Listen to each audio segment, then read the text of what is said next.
Good morning, Rabbi Isai. Mendy, it doesn't help to go like this. You have to say it. So I have a question here. Which carbon do you do 4 zrikas? 4 zrikas. Anybody remember? 4 zrikas, Rabbi Isai. Chatos. Which carbonas do you do 2 zrikas that are 4? A lot of them. A lot. Which carbon or carbonas do you do only 1 zrika? Pesach, good. Bechar, anybody else? Meiser. Okay, good.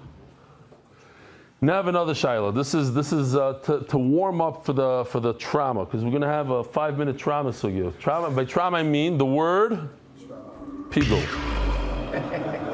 It's 5 minutes. But I have pigul trauma. I have one question. If a person is shechting, a kohen is shechting an animal, and he has a thought that he's going to eat this animal after its permitted time, that's pigul. So he's shechting the animal. So let's say it's a shlamim. Shlamim, you're allowed to eat it the day of the shechita, that entire night following the day of the shechita, and the following day. So you have day, night, day. When is it asur to eat that animal? As you're the owner, you want to eat it. When does it become asur? At night, nighttime. It's asur. No, shkia, what chatzos? Nighttime. Chatzos is the end of the night. If you're allowed to eat it in the night, you can't eat it past chatzos. I'm talking about day. You're allowed to eat it day, night, day. When the day is over, it's asur to eat. Whenever the day is over, shkia. So let's say a person had a thought, as this kohen, as he's shechting, he had a thought, he's going to eat it 2 hours after shkia. Is that pigul? L'chayr, it's pigul. He thought that he's going to eat it after he's not allowed to eat it anymore, after shkia. Is that pigul? Yes or no? If I'm asking the question, obviously it's not so pashut. So we're going to see a sheet in the Gemara that it's not pigul until the next day. Why? Chidush. You have to wait patiently. But this is such a shita. Omar Rav Yehuda Mishmuel. On the bottom of Nun Heyam Beis. In Chayavim Mishum Tuma Elo Al Oirich Meya. Here, do me a favor, Avi. Hillel. Give me this thing. This is the whole Azara, this whole green square. So it says in the Gemara that from here, from this point, all the way to the top, just leave it out. Okay, good. From here to here is 187 amma. It's a lot. It's over 300 feet long. From here to here, 135. From here to here, 135, the width. From here to here, 187. So all the Gemara is saying is that this entire area is an area called Azara. You could shecht, kachim kalim, even over here, over here, over here. All these areas you're allowed to shecht. You could do kaval sadam here. You could eat, if kachim, chatos. You're allowed to eat over here, all these areas, the entire 187.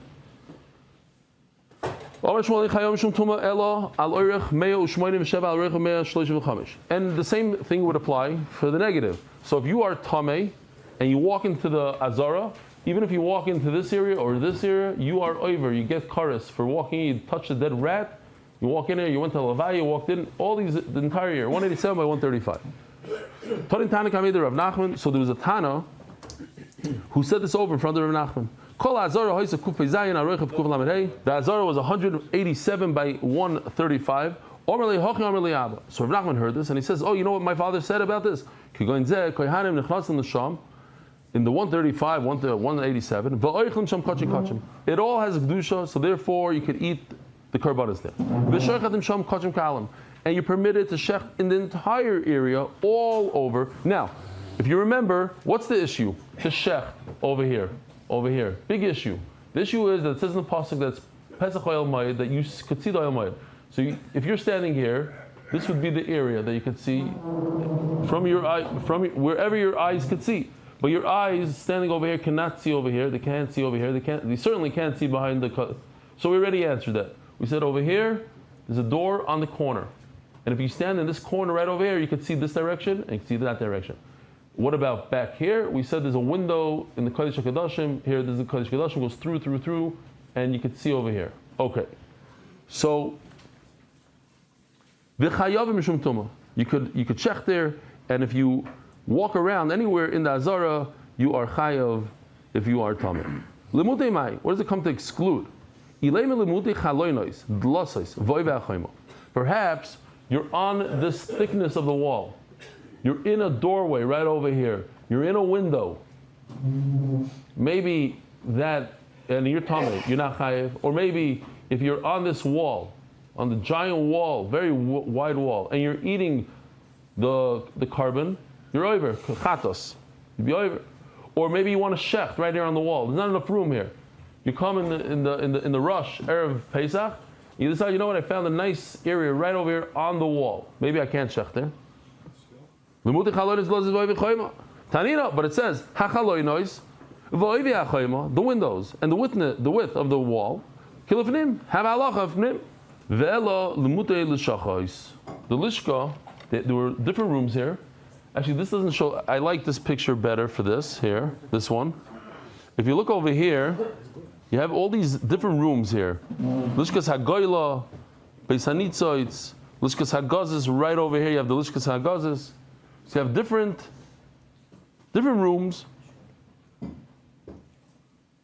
These rooms, for instance, if you take the lishkas hagazis, this one right over here, that was built. You could see it clearly here. It's built half outside of the Beis Hamikdash, half inside. There's actually like a dividing line in the Lishkas HaGazos. That's where the Sanhedrin sat. And half of it is considered Kodesh, half Chol. So maybe you're telling me that inside the Lishka, you cannot shecht, you can't eat your carbon, and if you're tamei, you're okay. You're not going to get einish, because it doesn't have the Kedusha.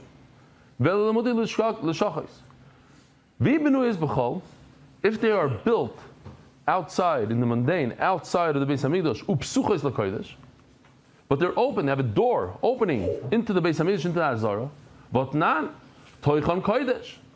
The inside is like kodesh. If it's built in the mundane, outside, and it's open to the kodesh, it has a halacha like kodesh. So it says mefurish that toichan kodesh, these rooms have gedusha, so you should be able to eat inside here, you should be able to shecht inside here. Says the Gemara, no. They don't have real kedusha. It's midrabanan. Their kedusha is midrabanan. So if it's midrabanan, you're not allowed to eat in there. Kachim. You're not allowed to shecht in there. As the Gemara with the Reis Eloi, Vatanya, it says mefurish, l'shachos abnuya is b'chol, u'psuchas l'kodesh, minayin shekoyanim l'chazim sham v'oichlim sham. If you stop right over here, a kohen is permitted to go in there and eat. It's impossible for a Rabbanan to say, oh, you're allowed to eat kachim in Eilat. You're allowed to eat kachim in Bet Shemesh. They can't do that. If it's not kodesh, they can make a chumrah. They can't make a kula. They can't say in a place that is not kodesh midaraisa, you're allowed to eat there. They can never do that. So how does it say over here that if you have a lishka, a room that's built in chayil, but it's open to the kodesh, how do you know that kohen could eat there? That shows me that these l'shachos are kodesh. They are considered kachim, or kodesh, I should say. You're allowed to eat kachim. V'shiyar mincha, the leftovers in the mincha. And how do we know this from a pasuk? This is geshmak to remember. Meaning in a kodesh place. There's a double lashon here. It says b'makom kadosh, b'chatzar el moed. That's double. We know chatzar el moed is kodesh, so it's b'makom kadosh b'chatzar el moed. To tell me, it's a ribui. That there's these rooms over here that are also included in the kodesh. They're also kodesh. So if I were to ask you, how do you know that you're allowed to eat a carbon in one of these rooms? It's a mefurish pasuk. So if I tell you that if you walk into this room, when you're tamei, you don't get an einish, it's not such a stira. Why? Because you don't have tumah, but you're allowed to eat it because it's a mefurish pasuk. I can't argue with a mefurish pasuk. Says the Gemara, Omar Rava, you're telling me it says mefurish, you're allowed to eat in there. Omar Rava la chilashani. What is chilashani? You have to make a distinction between eating and tumah. It's strange. It doesn't make sense, but it's a pasuk, so there's nothing you can do about it. When you're tum and you walk in there, you don't get an einish. It's not considered kodesh for tumah. You're tum and you walk in there, it's okay. But it's still all right to eat kachim in there. It's still kaddish enough to eat kachim in there. So if it's kaddish enough, you should be. And you walk in there, you should get a punishment for what? No, for that I don't have a pasuk. For eating kachim, I have a special pasuk. The Torah riba achilois harba. Torah ripsa achatzeres harba. Avli and tumi loy. You're telling me that if you're tummy, you walk into one of these rooms, you're fine. Vatanya l'shachos v'habnuis b'chol ubsuches l'kodesh. So we actually have a little bit of a. Let me see if I take a look at this. See, this is a bird's eye view of two l'shachos here, three actually. You see these rooms right over here. So you did this. Look at it for a second. Now, if you pay attention, there's a wall, a thick wall running right through everything. But the guy in purple is completely on the other side of the wall, on the side of the Chazarah. That's 100% in the Beis HaMikdash. The other ones are built outside of the wall. So it says the Gemara, the ones that are built in the mundane, the ones in blue, light blue. They're permitted to eat kachim over there. That's from the pasuk. You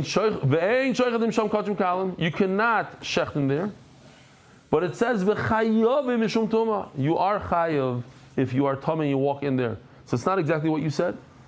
Says the Gemara, why can't you shecht? Think about it. Something doesn't rhyme over here. You cannot shecht in these rooms. Why can't you shecht in this room right over here, the blue room? Why not?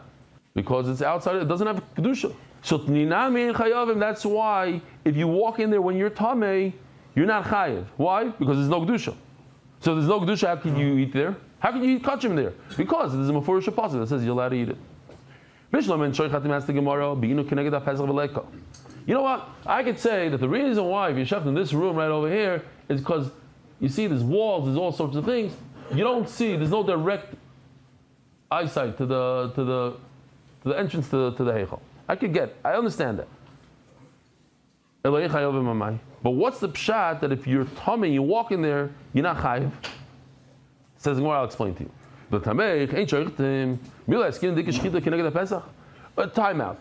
Can it be that you shechted right over here, right into the doorway of this room, and there is a direct line of sight? What's the word I'm looking for? Line of sight. Direct line of sight from this area. Okay, fine. You're hiding in this corner. I get it. But when you're at the doorway, I see it. And if I'm over here in this lishka, and there's a beautiful from here to here, how come I can't shecht right over here in the lishkas hagazes at the entrance? So you have to say pshat. Because if it's talking about a situation where you're hiding in the corner, for that I don't need any limud. That's pashut. I need to be able to see the doorway. Even though you could see the doorway of the heichal, it says you're still not allowed to shechter. Why? The lake kaddish. There's no kedusha there. So by tumah also. Therefore, I must say that when it comes to tumah, also there's no kedusha, and you're not chayav. So what comes out? When one of these rooms is built in the mundane chayil, so are you allowed to eat in there? Yes. You're allowed to eat kachim in there. Why? Because it's a pasuk. Just if you walk in there when you're tamei, you don't get einish. And are you allowed to shech there? No. What about if it's built inside the Beis HaMikdash completely, like this guy right over here, the purple guy? So then, if you walk in there when you're tamei, you're in big trouble because it's inside the Beis HaMikdash. It has the kedusha. However, what about shchita? So you're allowed to eat in there for sure, because that we have a pasuk. You're not allowed to go in there when you're tummy. Why? Because it's inside the Beis HaMikdash. What about shchita? Could I shecht in there? No. Why not? Because you can't see. Tzidei tzdadim. That's why we had the pasuk with tzidei tzdadim. Can't see in Shalom Yisrael. Ask the Gemara, wait a minute. You just told me shchita. Until now we were talking about the last daf, yesterday, the day before, that there's a concept called Pesach Oyel Moed. You have to be able to see from the doorway anywhere that you shecht. And if you can't see, you can't shecht. What about eating? Do we have the same concept? In order to eat, you cannot hide over here. The guy wants to eat a sandwich in peace. Right behind there. He doesn't want any client bother him or whatever. Is he allowed to eat here? Or he has to have the direct line of sight from a door? So says the Gemara, but over there we said there's direct line of sight. But what if he goes inside over here, into one of these rooms? Oh,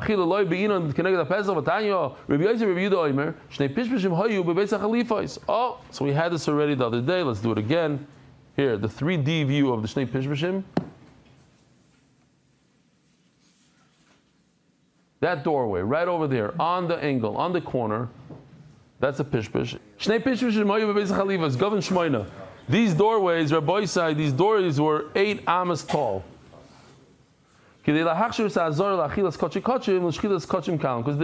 problem is that this, if you stand right over here or right over here, this is behind the door. You can't see the doorway. There's all these walls blocking. Therefore, they made a doorway on the corner.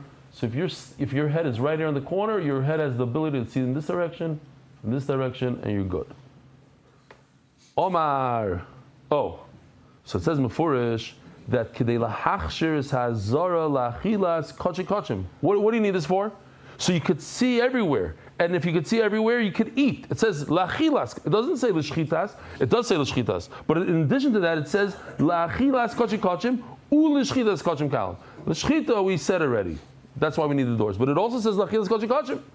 So you see, you need to be able to see in order to eat. You need to be able to see everywhere. You're right, it's a great question. Therefore, we have to make a little bit of a girsa change and take out the words lachilas kochim. You don't need to be able to see everywhere. In order to eat, you don't have to be able to see when you're eating a sandwich. You don't have to see a door opening. It says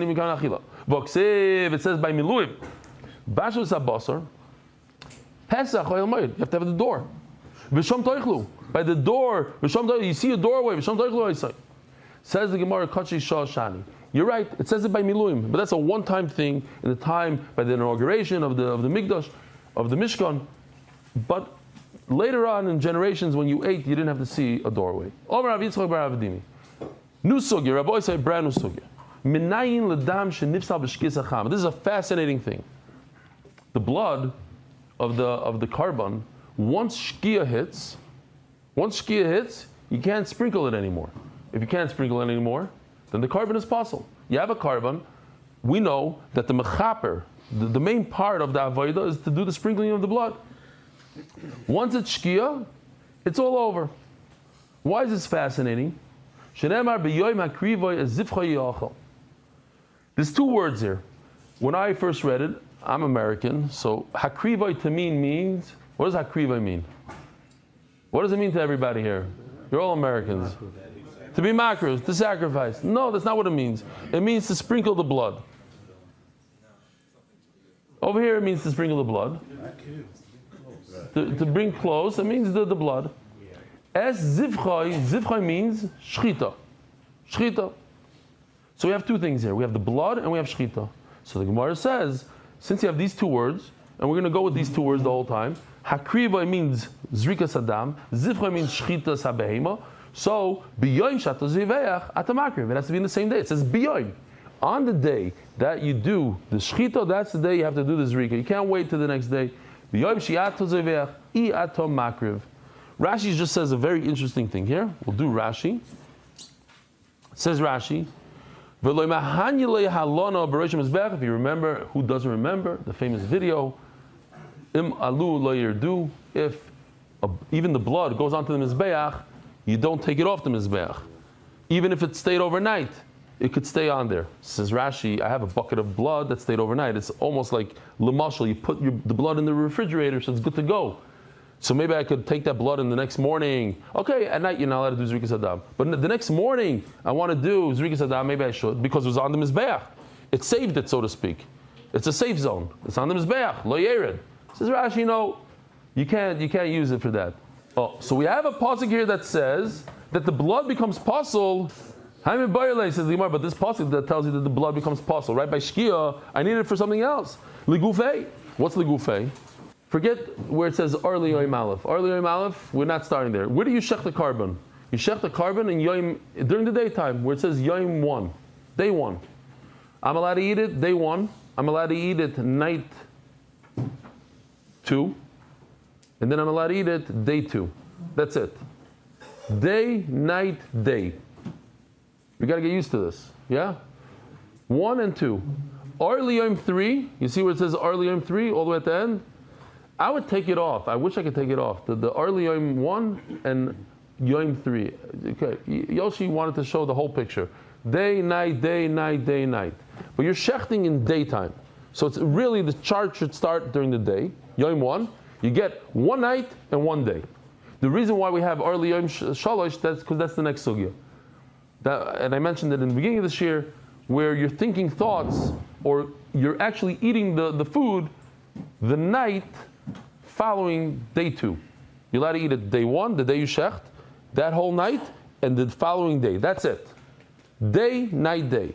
So, L'gufei, I need a pasuk for that. Givaldik. Oh, now it makes sense to me. You're allowed to eat 1 a day, a night, a day. That's what you're allowed to. Okay. Why the two? Remember, there's 2 words there. One was hakrivai. Hakrivai means blood, and zivcha means shecht. If just to say that you could eat it for a day, night and a day, then just say b'yom zivcha yachal. The day that you shechted it, you should eat it. Hakrivai, lovely. Why do you need the word hakrivai, which was blood? It comes to tell us that the day that you shecht, there's 2 words there, shchita and zrika. They go on the same day. Asking Gemara a very simple question. Maybe the Torah is trying to say, in other words, what the Gemara is trying to do here, maybe the eating is dependent on the zrika. So you could do zrika 2 different times. You could do the zrika the day that you shechted, and you can do the zrika the following day, perhaps. If you do the zrika the day that you shechted, so you get to eat it that day. If you do the zrika the following day, so you get to eat it that day. Who says that you must do the zrika the day you shechted? Asking Gemara. If you do the zrikas adam that day, then you can eat it today and tomorrow. You get a special bonus. You get it today, like this chart. But if you do the zrika the following day, then you can only eat it the following day. You get to eat the bulb here. Yeah. 2 and 3. You're right. This day, night day, starts at a different time. We'll start tomorrow. If that's the case, the day that you shechted, the day that you sprinkle the blood, meaning even the following day, then the clock starts. That should say b'yom hakriva yachal. Why does it say zivchai? Again, we're using the 2 words together because it says shchita in the same pasuk as zrika. Great.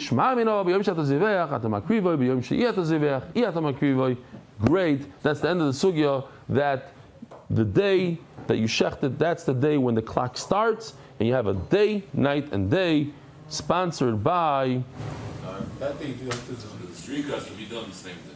The zrika has to be done the same day as the shechita. Itmar. Oh, we actually have a beautiful addition today for the Pigel video. It was done in the middle of the night. Here, so let's go back to that chart that Avremi did. Give me such a no. You're permitted to eat 1 night, 1 day, 1 night, 1 day.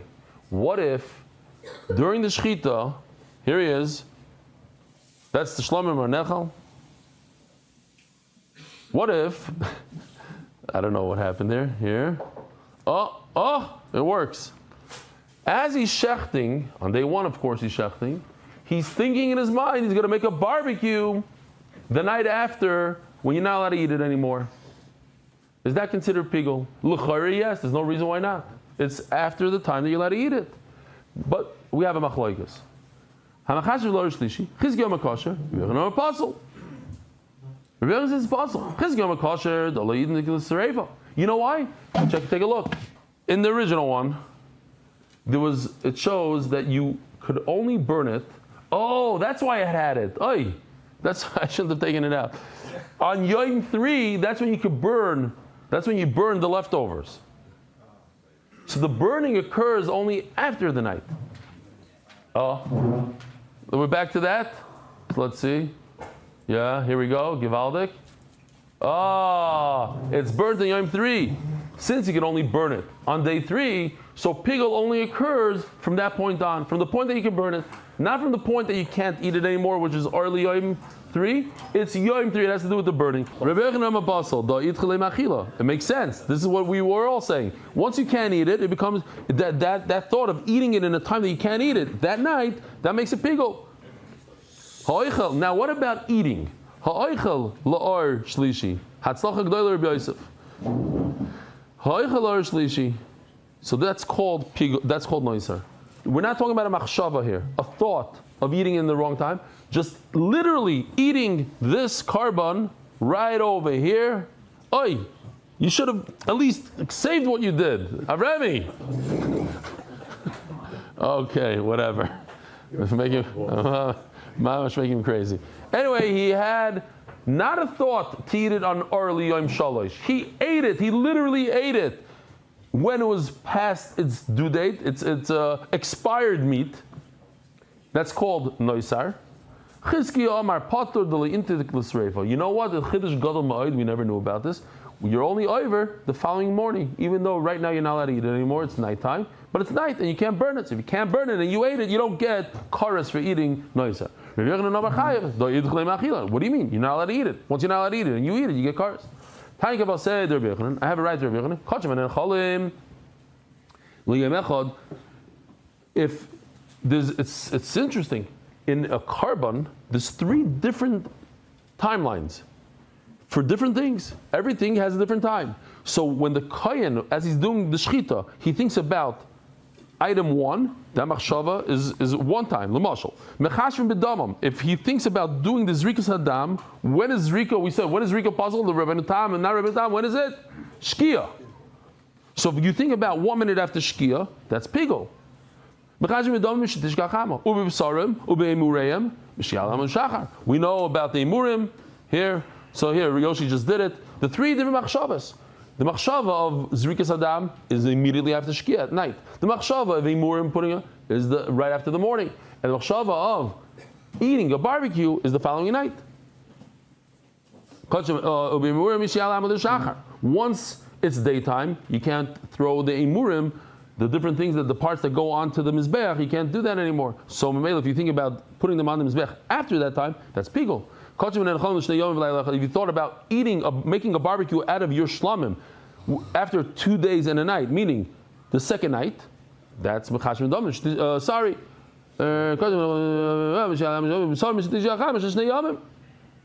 Rashi just says, very interesting Rashi, I just want to show you here. He says that all here, in the bottom, he says, it doesn't matter if it's a blood of a shlamim or a toida or a chatas, blood and imurim are always considered kachi kachim, which we mentioned the other day as well.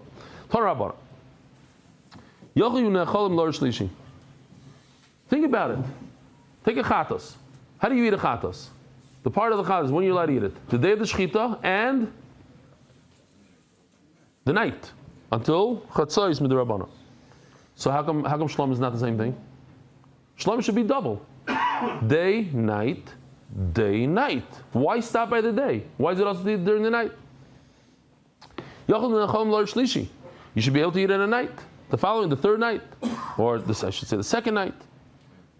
Where's that thing? Here. Right here, Gevaldik. He did it. You should be able to eat it on the red square. B'dinu. Makes sense. There's karbanas like a taida, which you can only eat 1 day and 1 night, and there's karbanas like a shlamim. They could eat 2 days. The night follows the taida. You're allowed to eat it for a day, and the following night. So those who you could eat for 2 days, you should be able to eat the following night as well. There's a passage that says no. You can't. So maybe you should be able to burn it right here in the red box. Once the day is over, burn it immediately. Why do you have to wait till the next following morning?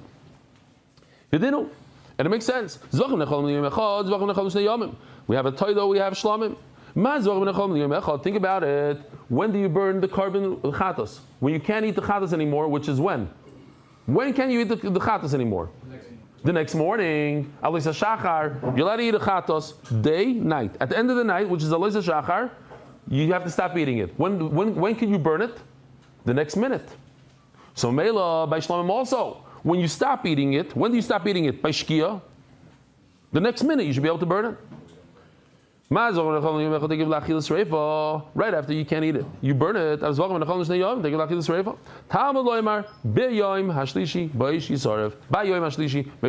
That extra base.